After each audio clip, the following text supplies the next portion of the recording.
Lab 1, Constant Velocity by Anna Catherine Brewer. In this lab, I will be observing and analyzing the motion of an object at a constant velocity. Specifically, I will be observing Newton's first law, which states that when no net forces are acting upon an object in motion will stay in motion, and an object at rest will stay at rest.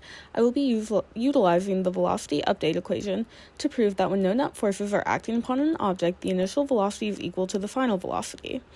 I will be using the tracker software to plot the motion of the object. I will also be using GlowScript to plot the theoretical motion of the object. Finally, I will be comparing the actual motion of the object to the theoretical motion of the object. In this lab, I will be using my own experiment to prove that Newton's second law and the equation derived from it are valid and true, which means no net forces yields a constant velocity. For my experiment, I chose to roll a volleyball across a flat surface. I only recorded the velocity after an initial push so that the ball would not be starting from rest and therefore have a constant velocity for the duration of the experiment. The system is the volleyball and the surroundings are everything else. The mass of the object was 0.26 kilograms. It seemed to be moving at a fairly constant velocity. The forces acting upon the ball are gravity pushing downwards and the normal force of the road pushing upwards. In a perfect scenario, gravity and the normal force of the road should cancel out, meaning F net equals 0. This means that the ball should be moving at a constant velocity. I trimmed my video to a length of 0.9 seconds.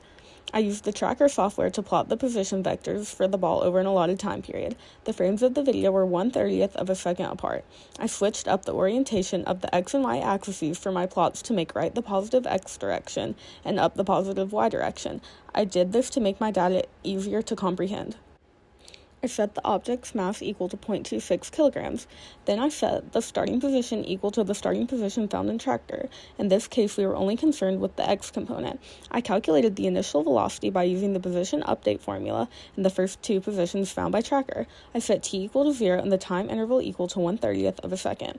I set the loop to run while t was less than 0.9 seconds. I set the net force equal to the 0 vector because of constant velocity. Lastly, I updated the velocity of the object, then the position of the object.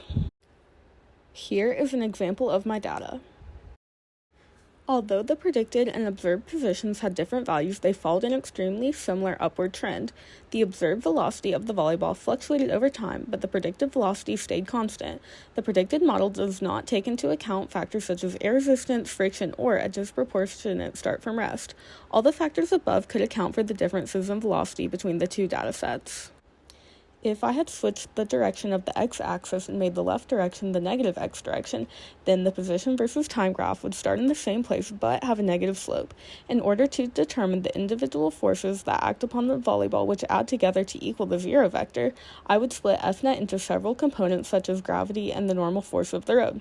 This is possible, however. I feel like it would be very difficult to determine every individual force acting upon the ball, such as friction and air resistance, which I do not know how to calculate yet.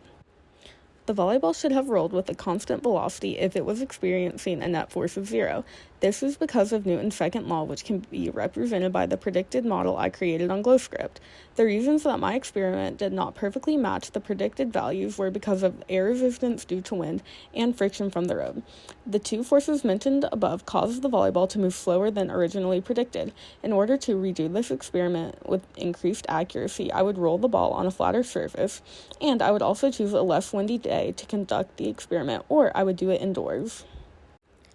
Here are the links to my complete data. Thank you for listening.